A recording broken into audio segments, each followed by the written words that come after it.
Fellow conspiracy realist, as we said earlier this week, we're doing a couple of extra episodes. We went and did a cavalcade of podcasting team-ups with our pals at Lava for Good, and we didn't ask them about cryptocurrency, but maybe we can get to that when we have them on for interviews. Absolutely. That's coming very soon as well. But for now, let's get to Cryptocurrency Part 2 with Jonathan Strickland, where we talk a bit about the nuts and bolts of coins such as Bitcoin, the more popular ones, the advantages of the technology, and some of the flaws in the system that have really kind of borne out over time since these episodes were released back in 2018. Yeah, let's see if we predicted anything. And I think we got kind of close. Let's get to it. From UFOs to psychic powers and government conspiracies, history is riddled with unexplained events. You can turn back now or learn the stuff they don't want you to know.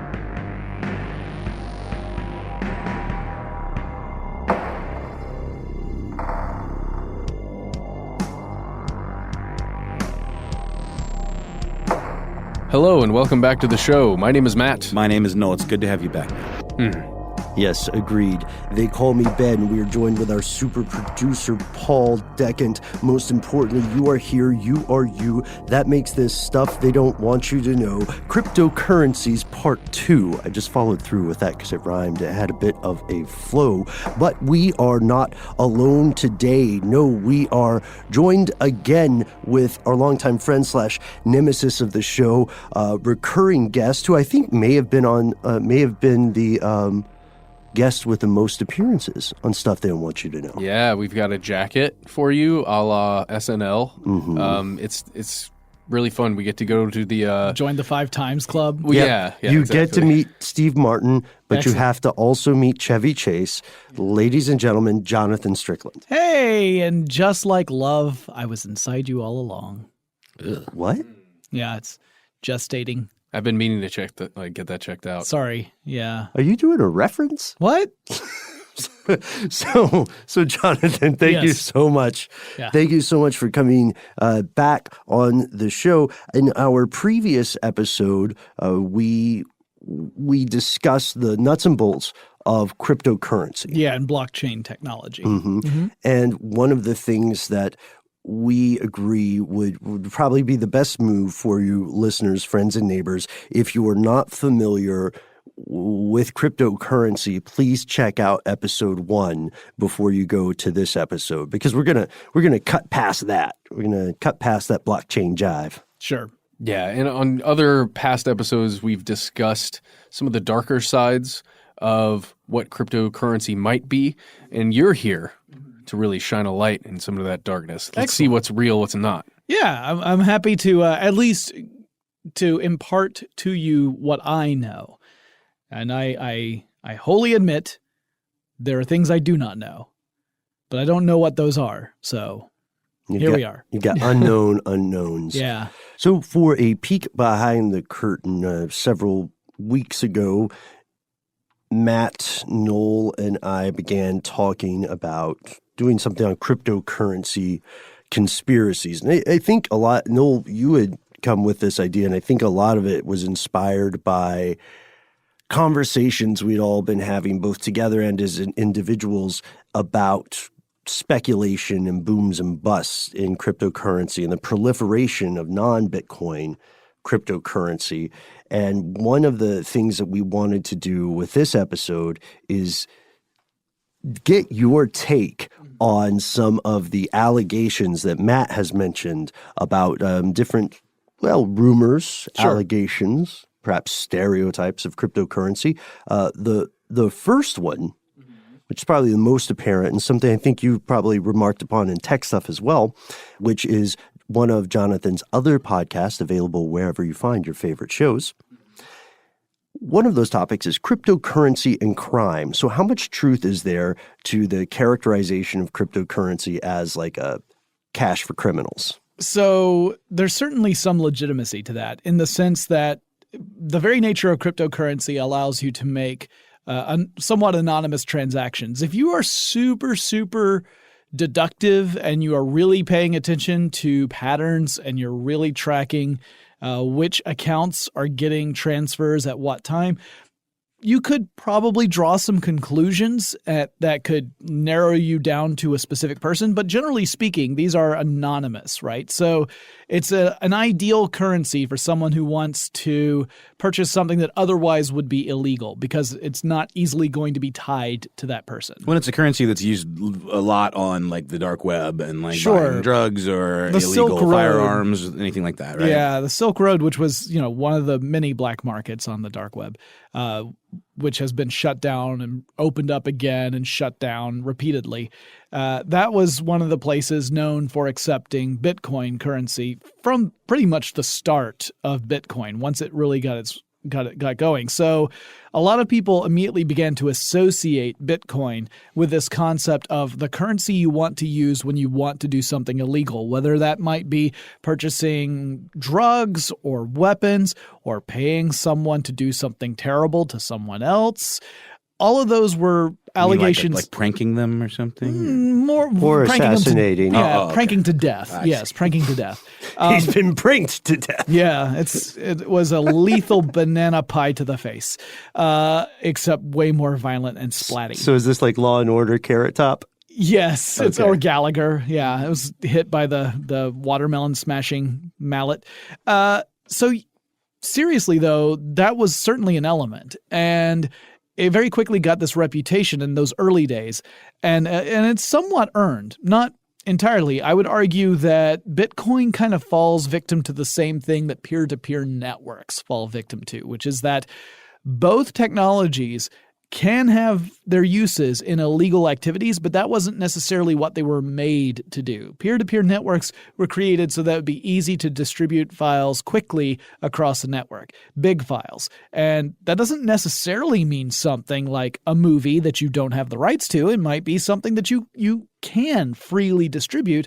It's just that to do so in normal means would take too long. Right. It's just a efficient way of transferring files over the internet that doesn't require a one-to-one transfer of a single file. It's just a little bit Right. more efficient and makes better use of the pipeline. And blockchain technology in general is a great way of keeping record of transactions because every single transaction becomes part of that shared ledger. It's part of that shared history and it's there forever, right? So you can track ownership through blockchain technology if you want. So, for example, if you wanted to use blockchain to keep a record of real estate deals, you would definitely know who owned that, or at least what account owned that last real estate deal, owned that parcel of real estate, because it would be in that shared ledger. There'd be no getting around it. In fact, a lot of people have talked about using blockchain for stuff beyond just cryptocurrencies. So there are legitimate uses for it, but it's hard to escape that reputation once you get it. Certainly, there are still people who are using Bitcoin to do stuff that is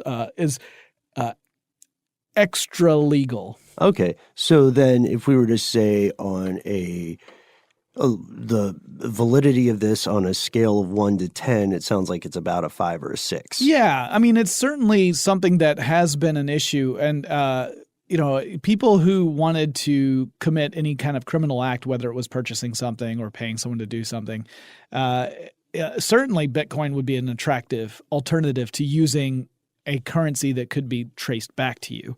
Really, it's not the currency so much that's traced back to you, it's the transaction itself, right? Because often these transactions have to pass through a third party. It's that third party that is the barrier for a lot of people. Isn't this the thing, though, where, like, with Facebook, you're constantly having to accept updated terms of service and things like that? Obviously, using something like Bitcoin or being part of one of these exchanges, there's no such protection. So who are we to say that, all of a sudden that anonymity goes out the window or something fundamentally changes about the way business is done? I mean, it all depends on how you've set up your wallet. Right? Like if you've got your wallet with an exchange, then there are a lot of dangers there. There's the danger that your identity may never be revealed, but someone might get hold of your money.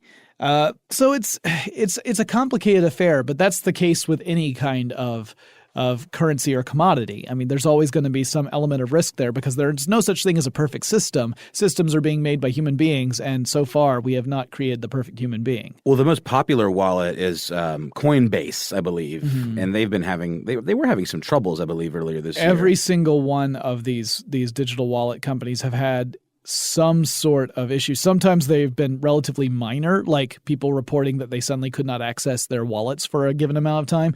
Other times it gets way worse where people can't access their wallets and they find out 2 weeks later the reason is all that information was stolen. And it's because it's a unique thing, it can be stolen, meaning that it's not.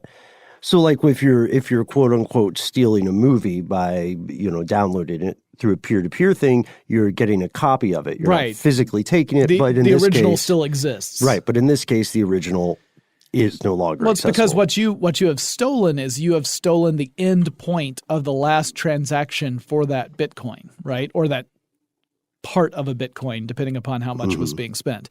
So what you're effectively stealing is the destination that Bitcoin went to. So again, Bitcoins do not exist in any sort of physical reality, right? What you're doing is you've got a record of transactions. And in fact, this isn't that hard to imagine if you've dealt with money on any digital scale, like just regular cash, dollars. If you do a transfer from your bank account to some other account, they're not sending suitcases filled with bills. They're wiring over a notification saying this transfer has taken place. This represents this amount of wealth going to this person. Same thing with Bitcoin. So what you have done if you've stolen is that you've stolen that account saying, you now own the wallet where it says this is where those Bitcoins went last. And because most people are using Bitcoin anonymously, it gets really hard to say, well, that specific one doesn't belong to you. It gets real muddy. Speaking of anonymity here, one thing that we discussed in a previous episode was the identity or identities of the enigmatic Satoshi Nakamoto? Yeah, pioneer of Bitcoin. We also found some pretty interesting allegations or pretty interesting arguments that Bitcoin, some people believe, may be a tool of intelligence agencies or state actors. Have you heard this? Interesting. I had not specifically heard that. It's very interesting because the at least the stated purpose for Bitcoin is so antithetical to that. But then you could argue, well, that's the perfect cover, right? The idea that, if I go out there and tell everyone this is the perfect currency to adopt because it doesn't involve a state actor, it doesn't have any third party, it's all direct transfers between people within the system, and therefore no one needs to know apart from the two parties involved, except for the fact that, of course, every single transaction becomes part of this shared ledger. Kind of Matt, a financial would that be like honeypot. for off the books, like Black Ops and things like that? Is that the idea here? Yeah, well, it all originates from this person, Natalia Kaspersky. She was giving a lecture at a university in St. Petersburg. And, somebody snapped photos, as you tend to do sometimes, of the slides as she was giving the presentation. And one of them was discussing Bitcoin in particular. And this is just a quote that was taken from this. It was in Russian, or it was not written in English. This is a translation.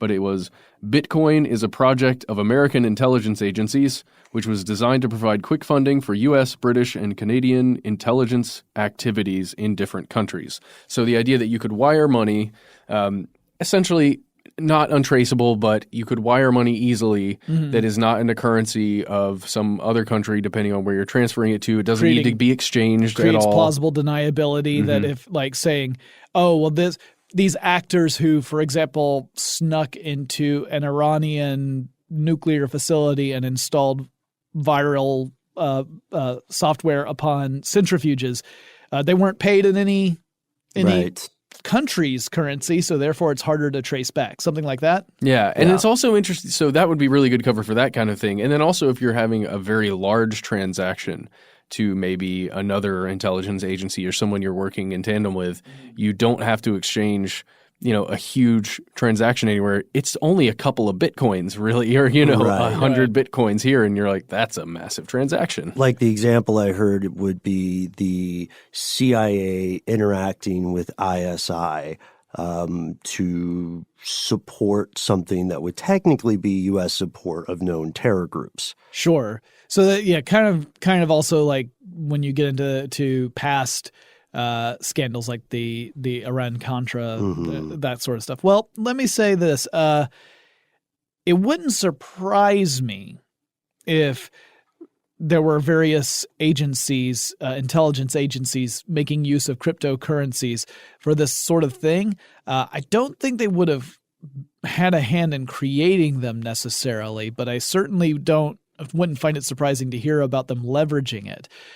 You got to remember that ultimately, in order to get units of that currency in the first place, you either have to mine it, which means assuming your system is on the up and up, you have to dedicate a lot of computing power to that.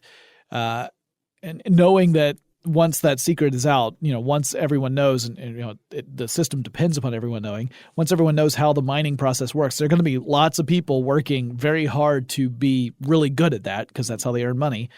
Or you got to actually exchange real world money for those units of currency, right? So ultimately, if you get to a point where someone is exchanging large amounts of their current currency, their state-sponsored currency, for Bitcoin, that could be traceable. So all you've done is shifted things. How could it be step. traceable, though? Because you're actually going to have a budget item somewhere under someone's budget saying this X amount of money was spent from our budget. Not if it's a black budget. It's classified, Jonathan. Come on. Yeah, that doesn't mean that it's not written down somewhere, buddy. Sometimes it does, though. I would think so. And all I'm saying, too, is like, in the same vein, sure as hell feels like a good way to launder money. Oh, sure. No, that's another element of the criminal aspect is the idea of using Bitcoin to launder money. With way more effective than a car wash. Also, you got to wonder what the rates are, Is it 15%? Is it 20%? And then, at what point should you just pay taxes on it? Yeah. And are these criminals or the government, do you have to use a thing like Coinbase? Or is there another entryway into this? I mean, you can have system? a wallet on your hard drive. That's why when people have their hard drives and they lose them and they're like, I lost $700 million on my hard drive, that can happen. So we're going to follow up with more of this conversation after a word from our sponsors, assuming we don't get black-bagged.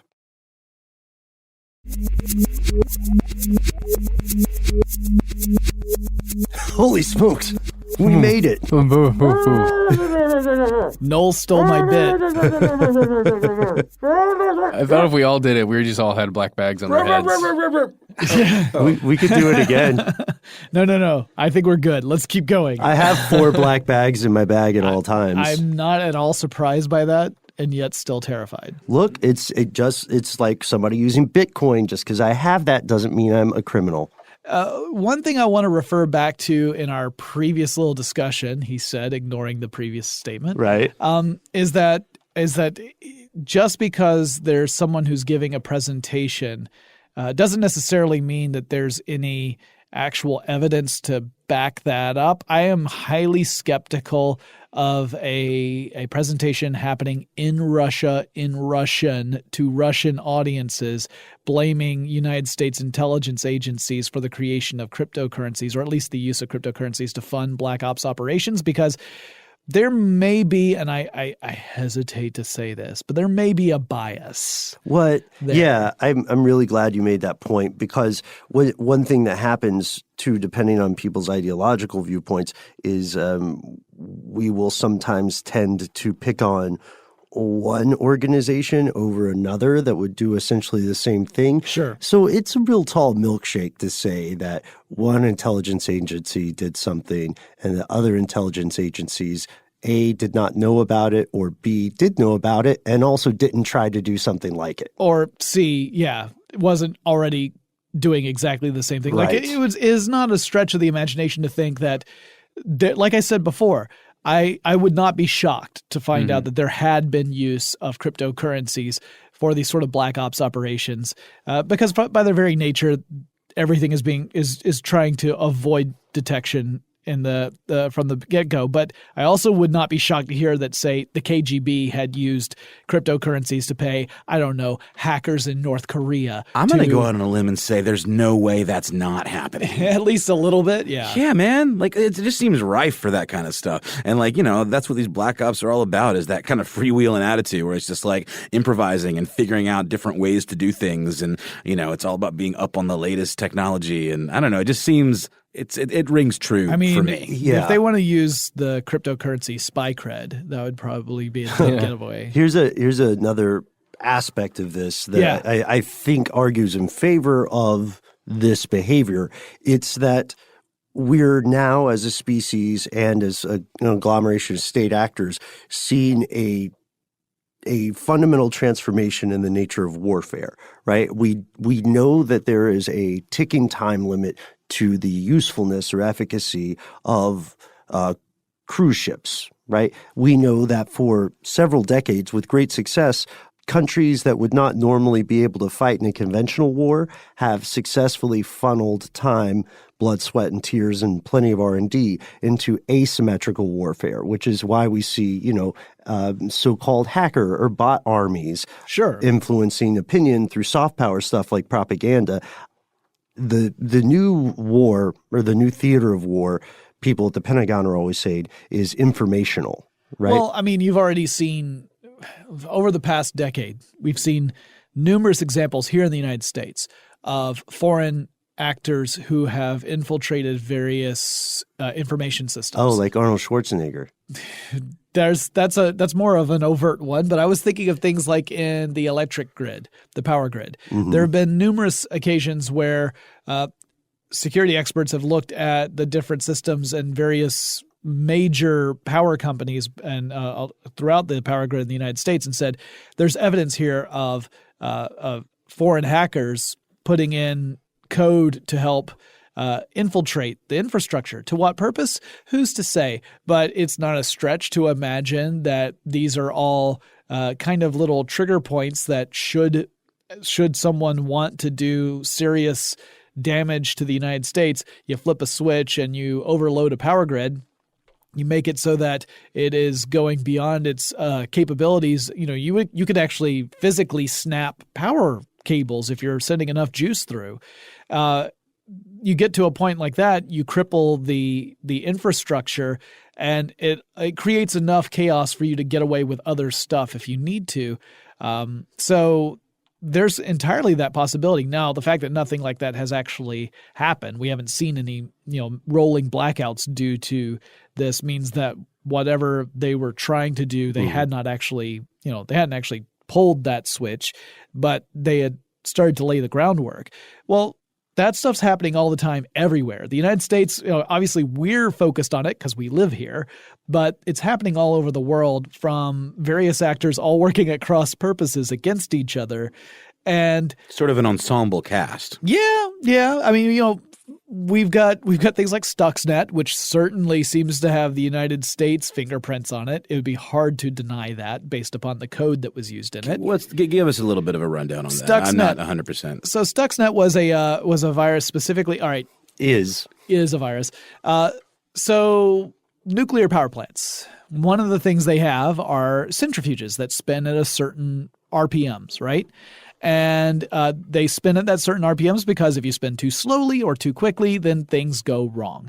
And Stuxnet, effectively what it did was it made the centrifuges turn at a speed that was wrong, too fast for what it was supposed to do.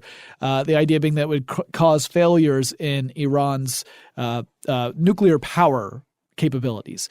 And it kind of worked. It's tough to do because these facilities mostly have air gaps. Air gaps are where you do not have a connection between your internal system and an external system.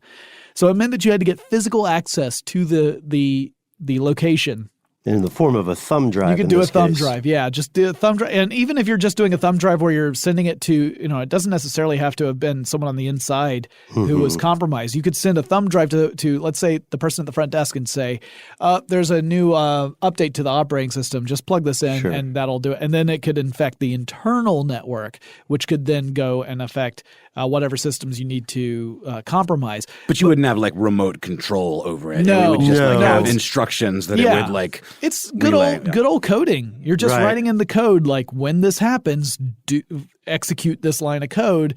So it's in some ways it's really sophisticated. In other ways it's very basic. But it's brilliant in the simplicity of application, but there's a lot of very elegant code going in there. Yeah, and the code, yes, it was definitely advanced. And so that the people argue, because of the advanced nature of the code, it narrows down the suspect list of who could have done it.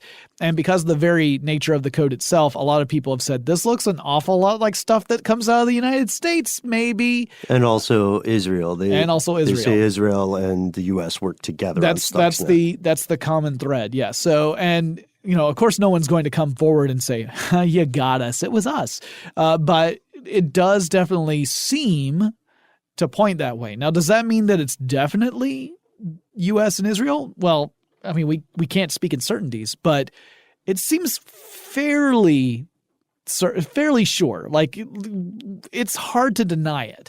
Now, in that world where we've got all these different parties working at cross purposes, infiltrating different systems, plausible deniability, very important, right? Like we're seeing it through everything from the accusations of interfering with election cycles to ridiculous. Yeah, exactly. To affecting entire systems, and the usual suspects that pop up for things that are happening in the United States are Russia, North Korea, and China.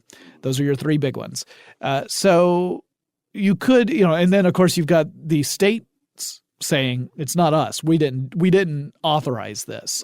If you use something like a cryptocurrency to pay the people who are actually creating the code and executing the code and overseeing the botnets and actually doing the work, then you've got that level of plausible deniability. You don't know who paid whom. It could be that you have an outside organization, someone who's not even remotely connected to the governments of those countries. They say, let's just make use of them because, one, they have the technology, two, they have the education and know-how on how to do it, and three, it takes all the heat off us because they'll never know it was us. We're as surprised as you are. Yeah, we just paid those guys, and we paid them with a type of currency that can't be traced back to us. We're basically watching The Sixth Sense with you for the first time. All we're doing is putting on all of those graphics processing units to work. It's really interesting. Yeah, it's really interesting you say this because one of the controversial practices in China that the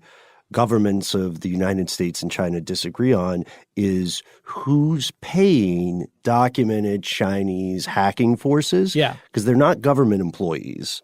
And the Chinese position for some time has been this is just a group of idealistic, very nationalistic people. These are people who identify with China's philosophies, but they are not in any way sponsored by or endorsed by the government. For example, when Sony had their massive data breach where gigabytes of data, like mostly in the form of movies, but lots of other stuff too, including like records of executives and actors and all this other stuff that got leaked out. There were a couple of different arguments about where that came from. One was the possibility of it being from North Korean hackers because it was in response to a film that was coming out that was The Interview. Yeah, it was The Interview. It was a little bit of a spoof on North Korea's leader, and North Korea had condemned it. So there was argument like, well, clearly you had already said that you objected strongly to the movie. Apparently you objected strongly enough to fund hackers to attack this company, this global company. Apparently the movie wasn't even very good. It's not that good. I've seen it. It was fine. We did an episode on this that you appeared on, Jonathan. Yeah. Do you remember that? This idea of sophisticated coding and the separation of the true actor from the appearance of an actor leads us to another very strange question. So far, when we've been talking about the hidden hands behind cryptocurrency, Sure. we've been talking about humans. Well, what are we going to talk about? Raccoons? Yes. Badgers. We don't need Robot any stinking badgers. badgers. Oh, robo badgers. What if? What if? Okay. Hear me out. Yeah, hit me. What if a rogue artificial intelligence created Bitcoin for the express purpose of siphoning electricity to feed its nefarious dark engines? Wait, hold on. Yeah. It eats electricity? Mm-hmm. Awesome. Well, I mean, if it's an artificial intelligence, it's presumably running on silicon-based hardware and thus needs electricity to run. So electricity would mean power. Power is what allows it to process information. It needs a lot of it. Can you see the veins? They're It's starting to stick out. I'm trying so hard to not just call nonsense on this. But the reason Here. Let's also use this as an opportunity to talk about how much bloody power and energy that mining for Bitcoin consumes. I think this is a good jumping call. off Right. point. Yeah. Well, and I mentioned in the previous episode. So when you're mining Bitcoins, what you're really doing is you're trying to solve very difficult mathematical problems in order to validate past transactions, the ones that have just happened, to add the next block to the blockchain.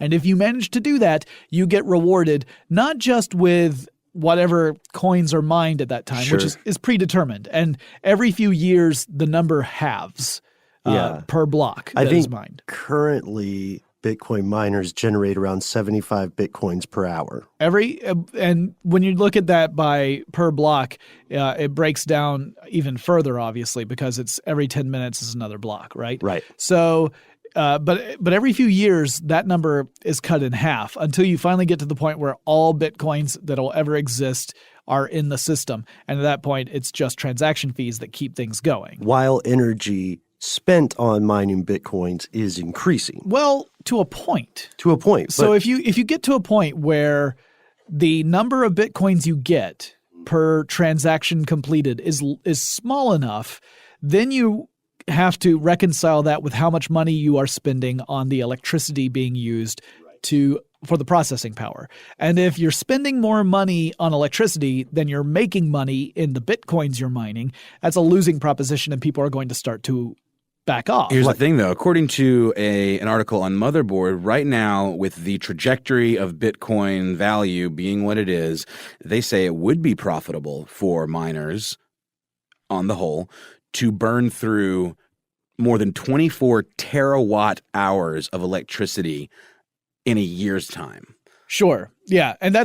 But these are making lots of assumptions. Assumption number one is that the value of Bitcoin is going to continue to be high enough for that to be true. And we don't necessarily know that. I suspect it is going to be true.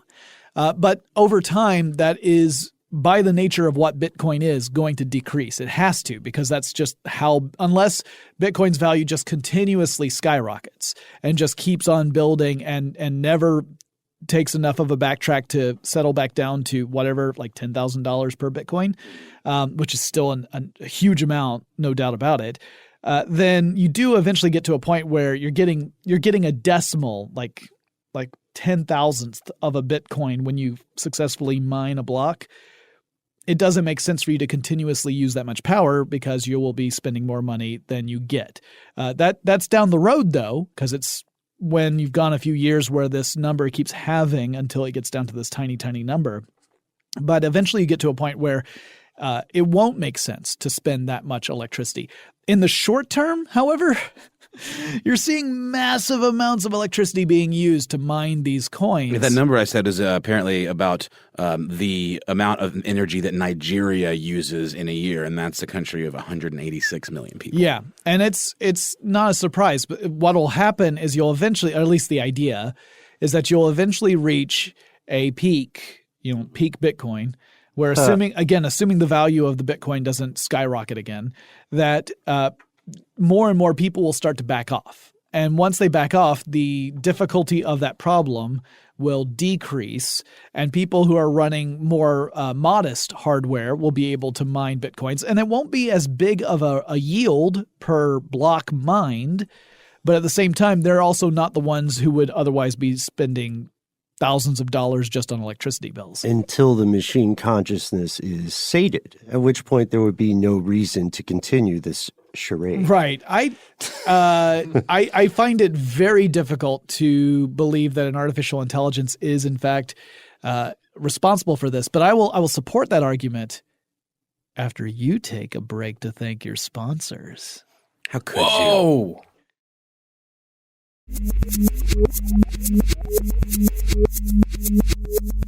Such cheek, Jonathan. I am cheeky.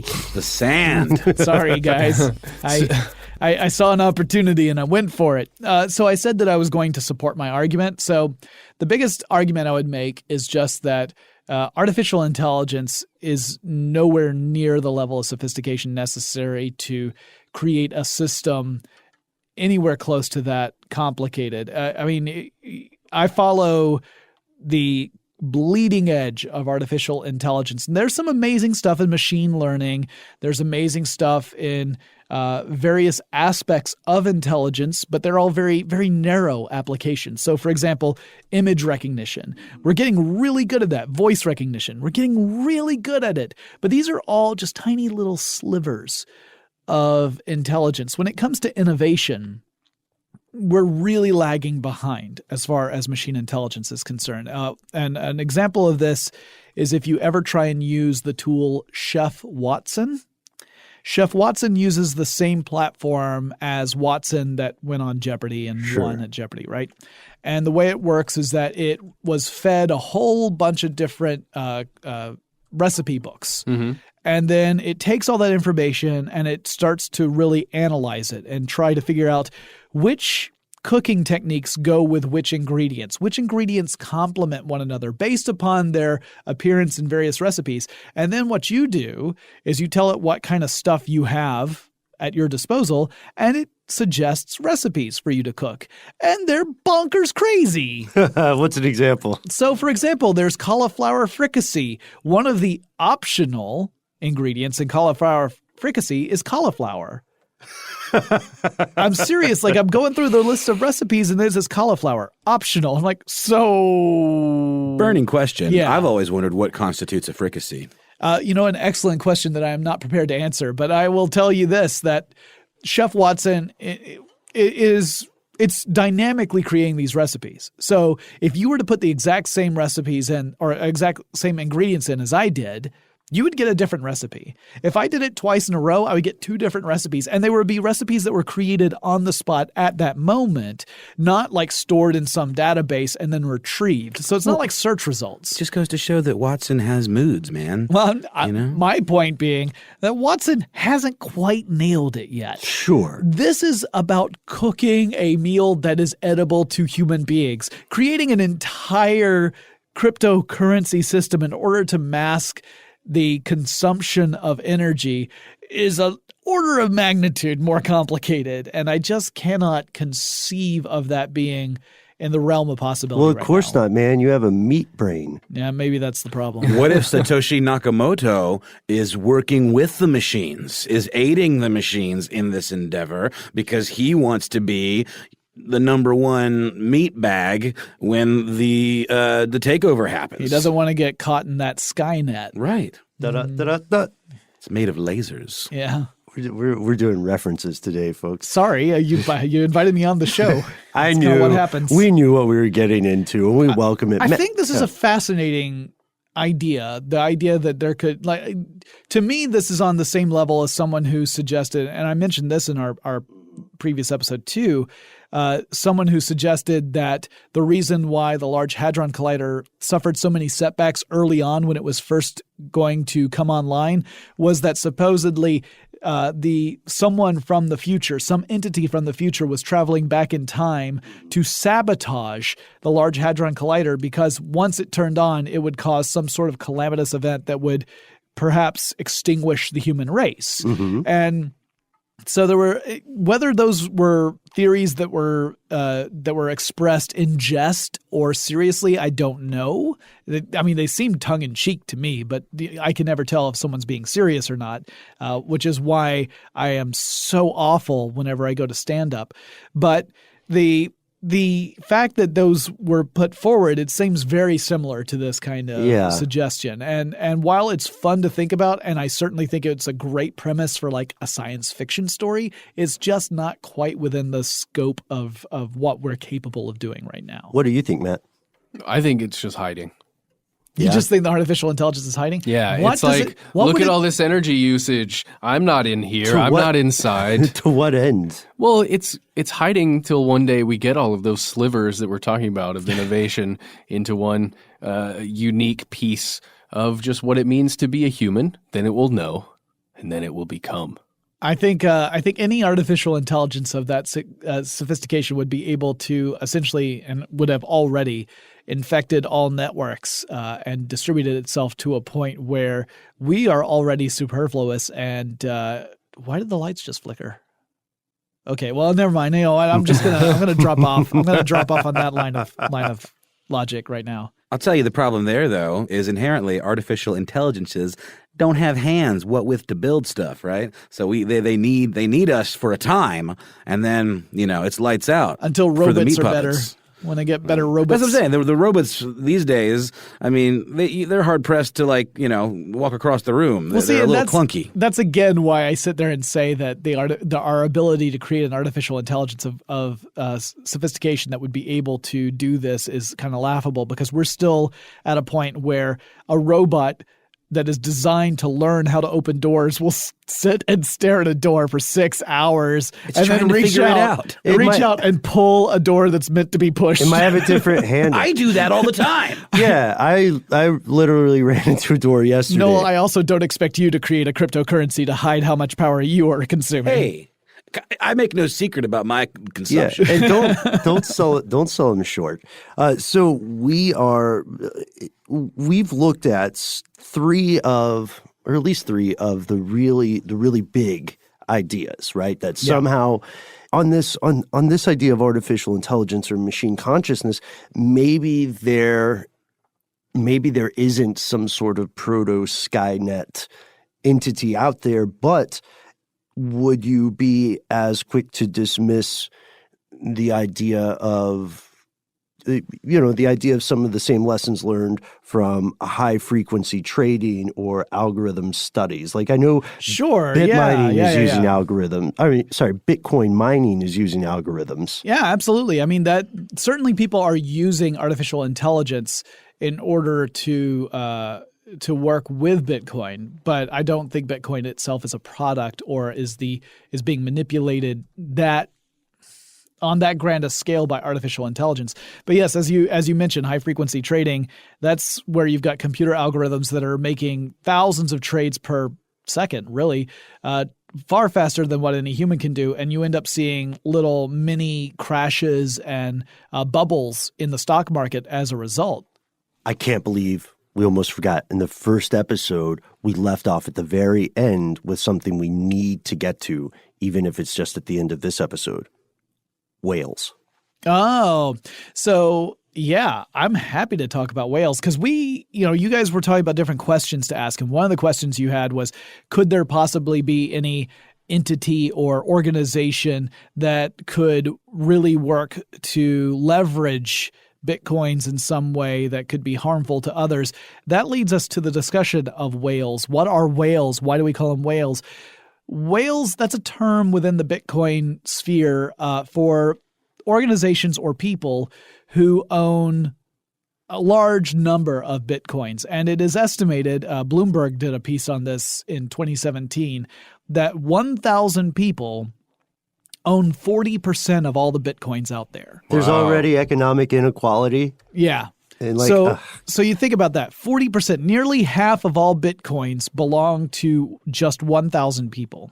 So keeping that in mind, and remember, Bitcoin, I argue it's not really effective as a currency. It's more like a commodity in my mind. Mm-hmm.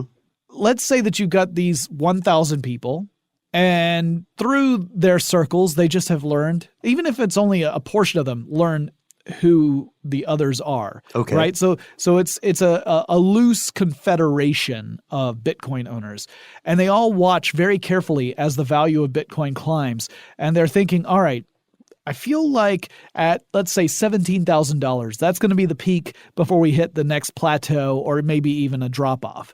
What we're going to do collectively so that we can really cash in is we're all agreeing at X amount of time, we're all going to liquefy our Bitcoins so that we can maximize our profit and then get out before the crash, which means that they would actually be causing a crash because they'd be dumping thousands, hundreds of thousands of Bitcoins on the market simultaneously, which would devalue it. Suddenly the demand would be far lower than the supply, right? It's typically the other way around. And you could see an entire market collapse. This is the same sort of concept as someone who's dealing with insider trading, right? That they have the foreknowledge that something big is going to happen, and they either buy up a lot of stock or sell off a lot of stock before the announcement hits so that they can maximize their profit from it. That's the fear, that this 1,000 people who own almost half of all the Bitcoins, which is about $74 billion. Yeah, $74 billion worth, could collectively make the decision to get out of the game and maximize their profits. Because, I mean, you know, they could just convert it to whatever currency they wanted to. Because, I mean, surely they're in some kind of underground, like, torture club together, right? Yeah, there's probably a fight club, probably a Bitcoin fight club. I'm just saying, like, you would think players of that level, as anonymous as it all is, are more likely to be aware of each other than, say, some of the smaller players. Well, there's certainly there are online discussion groups about Bitcoin where people who adopted it early certainly know each other, or at least know each other by handle, if not by name. You gotta think there's some younger people. Much younger than you would imagine. Sure. Being old enough to have that much money. Yeah. I mean, it's especially for the early days. Again, before the computing demands got so high because the computational problems got so complicated. And obviously, if you got in on the ground floor and you were constantly using at least some of your Bitcoins to help supply the need for more advanced computing equipment, you could just continuously build out your mining rig to mine more. So as long as you're mining more coins than you're spending on your mining rig, you're in the winning situation, right? Well, if this group of people all decided that they were going to do that, it could be a total catastrophe for the currency as a whole. And there have been some folks who have said that Bitcoin is in a bubble and that bubble's going to burst. And one of the things that could cause that is a tacit agreement among the whales to get out of the game rather than watch their investment balloon up in value and then deflate and then balloon up and deflate. I mean, I can't imagine what that would do to me. Like if I were sitting there looking at my digital wallet and thinking, all right, I've got 20 Bitcoins. And wow, today it's $200,000. And then the next day, now it's down to $20,000. I lost 80 grand overnight. Like, it would drive me crazy. So that is a real fear. Whether or not it would ever happen is it's still a hypothetical. It's not like it's actually happened, but it's still a possibility. Supposedly there's a lot of work being done with neural networks being used to predict the change in Bitcoin price. Yeah. And honestly, now we're getting to a level of technology that is, it's fascinating to me. Neural networks are amazing. I love neural networks, but you're getting to a point where you're taking technology, which is something I understand pretty well, and you're applying it to market theory, which is something that is like witchcraft to me. Even to the experts, it's like witchcraft. Yeah. I mean, you have these like high-level economists who just completely contradict each other all the time. It makes me feel like string theory. Yeah. Because you talk to someone who's an expert in string theory and you say, you keep asking questions, you will eventually get to a question where they say like, yeah, the math tells me what it is, but I don't understand it. That's the thing. When you're at the bleeding edge of something, to use the phrase you had established earlier, when you're at that edge, people are guessing, and it becomes very close to ideology. There are economists that have clearly been demonstrably wrong over decades. Yeah. And they're sticking to the model. And the nature of an edge is that it's not that hard to fall off. There we true. go. That's Yeah. true. It's really, I like that. I want it on a bumper sticker.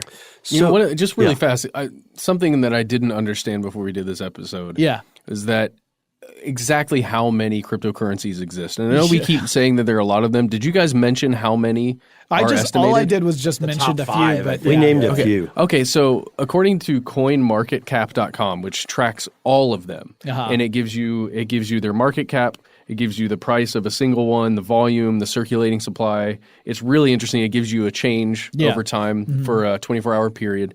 You can get really deep into it if you want to, the way you would a stock market, just a currency exchange. It has almost 1,500 different currencies that are out there right now. That's insane to me. I've only ever been aware of 4, I think. Right, like Ethereum and Bitcoin. Yeah.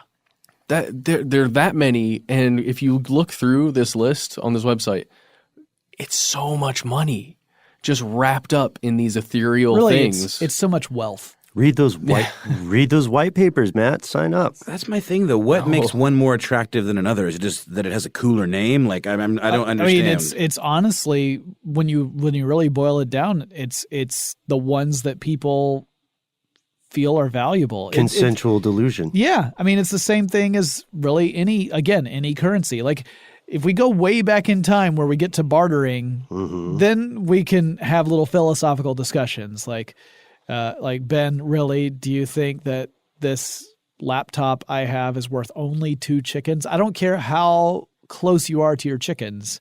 I'm going to need more than 2 chickens for this laptop. He's very close. You don't even know their names, man. How dare you? Yeah, do you know my laptop's name? Yes. Dell. It's actually Lappy. Oh, I named him after Strongbad's laptop. But no, it's it's a good point. But we could, that gets to a point where you argue, all right, well, how much is the thing that you make worth the thing that I make? Because I need what you have and you need what I have. And then the problem that came in is when, let's say that I need a table, and the carpenter, Noel, you're the carpenter. Okay. I'm going to go to you, and I'm like, I need a table. I'm a goat farmer. I can give you goat milk. And you're like, dude, I do not like goat's milk. Well, now I have to either find someone else who makes something you do need, trade the goat's milk for the thing that you like, Noel, and then bring that to you, and then get my table, or we have to invent a currency because this is just too crazy. I need some other means of transaction. Let's just start a cult. This already sounds like a that's lot what of money work. is, dude. It It's really what is. money is. Yes. And just last thing, right now in all these different cryptocurrencies, there is over $500 billion circulating in this just somewhat vaporware of money. Yeah. I mean, I know it sounds crazy, but seriously, when you really look at all currencies, you realize that there's only like a half step of difference between the quote unquote real currencies of like dollars and pounds and euros and things like that and digital currencies. It seems like there's more because you can hold most of them have physical versions of them, like dollars. You can get a dollar bill, and since you hold it in your hand, it has permanence, and you think of it as being a real thing.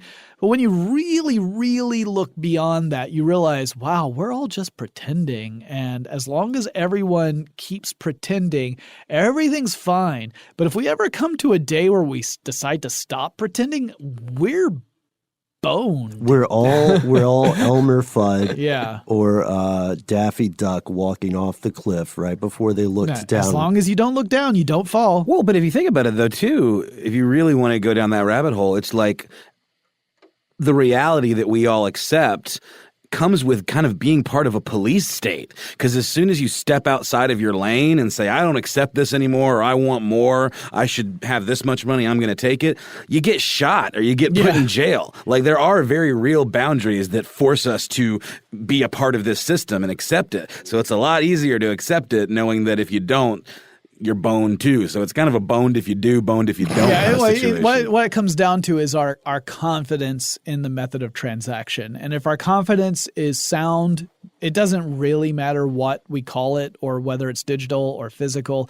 If we're confident in it that the thing that I have in my hand will be able to purchase the goods or services that I want, and then tomorrow it's just as good, and the next day and the next, we're fine. It's when you sit there and say, this thing we've all been pretending has value, I just realized it doesn't.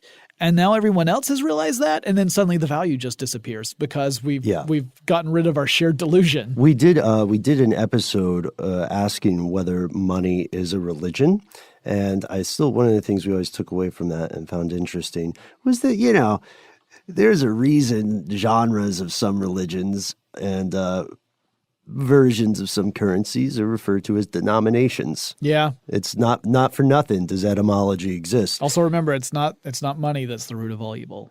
It's the love of money that's the root of all evil. All right. Well, we have like 3 emotions a year, so you don't need to worry about that. No, Speak for yourself, buddy. I found 2 currencies that are tracked on here. Yeah. The first one is called Snake Eyes, Okay.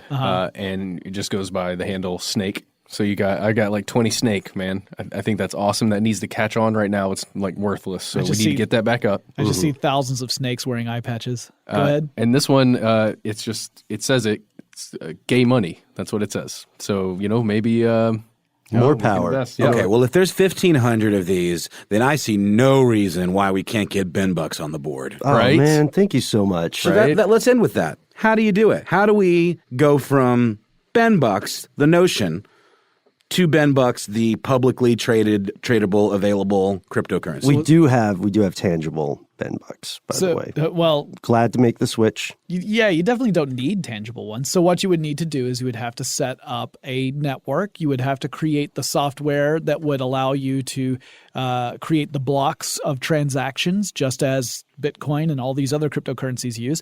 So you would have this technology where it would be proprietary to Ben Bucks, where the method we use to create the math problem that the various computers on the network have to solve in order to verify transactions is unique, and one that we could scale up or scale down. We can't trade Snake Eyes for Ben Bucks.